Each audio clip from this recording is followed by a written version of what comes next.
मंच पर बैठी कांग्रेस की तमाम लीडरशिप, मेरे सामने बैठे भी कांग्रेस के तमाम साथी और खास तौर पर जगदीप महाजन जी, जगमोहन गोयल जी, रिंकू जी कार बाजार से हमारे साथ आए हैं, रिक्की साहब, और माफी चाहूंगा मैंने सभी का नाम इसीलिए ले दिया कांग्रेस की तमाम लीडरशिप, क्योंकि मैं चंद बातें आपसे आज करना चाहता हूं। आज हमारा ये दूसरा कार्यक्रम है सेक्टर 32 के अंदर।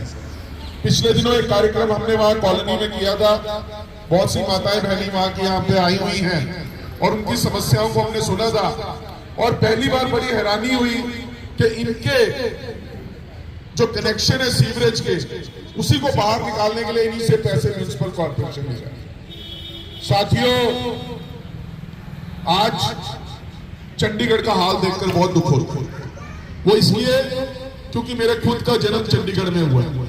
मैं उन चंद लोगों में से हूं जो जन्मे पले चंडीगढ़ के अंदर और यहीं के निवासी हैं, और हमने शहर को बनते बिगड़ते देखा है। मैं बिगड़ते इसलिए कह रहा हूं कि हमने शहर का चरम भी देखा कि कितना अच्छे हालात इस शहर के थे। चारों तरफ खूबसूरत पार्क, मार्केटों में सफाई, लाइटें लगी होती थी। आज टैक्स जो है चंडीगढ़ की जनता पर लगाए हैं। कभी प्रॉपर्टी टैक्स के नाम पर 8-8 करोड़ का पार्किंग घोटाला होता है।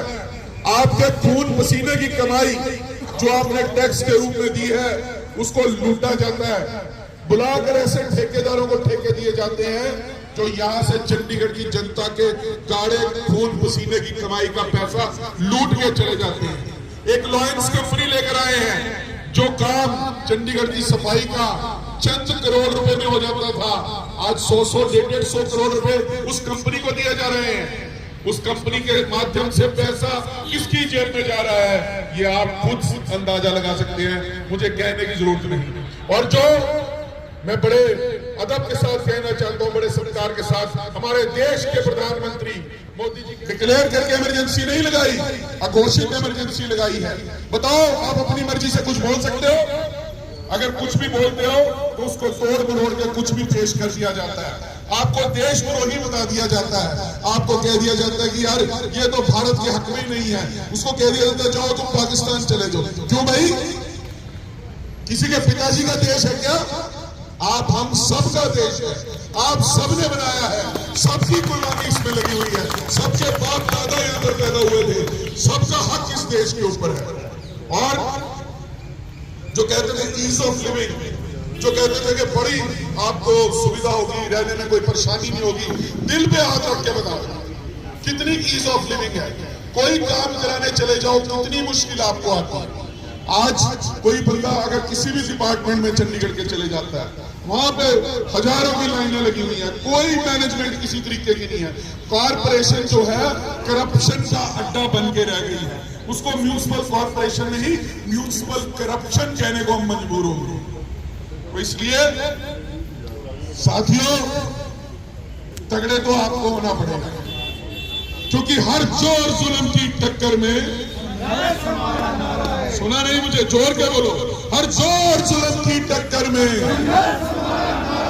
और जब तक आप ये संघर्ष नहीं करोगे, आवाज नहीं उठाओगे, ऐसी तख्तियां लेके हर चौक चौराहे पर नहीं खड़े होगे, इनके कानों पर जू रेंगने वाली नहीं है।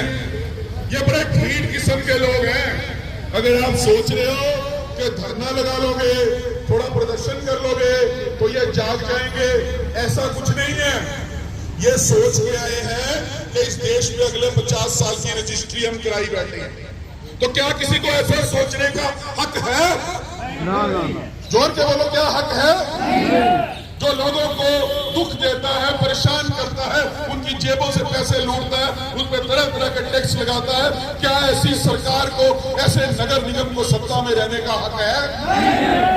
तो ऐसे सत्ता को उखाड़ फेंकना चाहिए, और उस उखाड़ फेंकने के लिए हम सबको इकट्ठे होकर आवाज उठानी पड़ेगी। मेरे भाई हरभजन जी बड़ी अच्छी बातें करके गए मोटर मार्केट से, यहाँ पर उन्होंने बड़ी अच्छी स्पीच दी। मैं आपकी दाद देता हूं कि आपके अंदर सच कहने की शक्ति है, और हमें सच सुनने की शक्ति भी है। मैं नहीं कहता कांग्रेस ने सारे काम करा दिए, बहुत कमियां रह गई, इसीलिए लोगों ने हमें नकार दिया, इसीलिए लोगों ने 2 बार लोकसभा में हमें मौका नहीं दिया। पर क्या अब आप उठा के देखो कांग्रेस के समय काम और अब के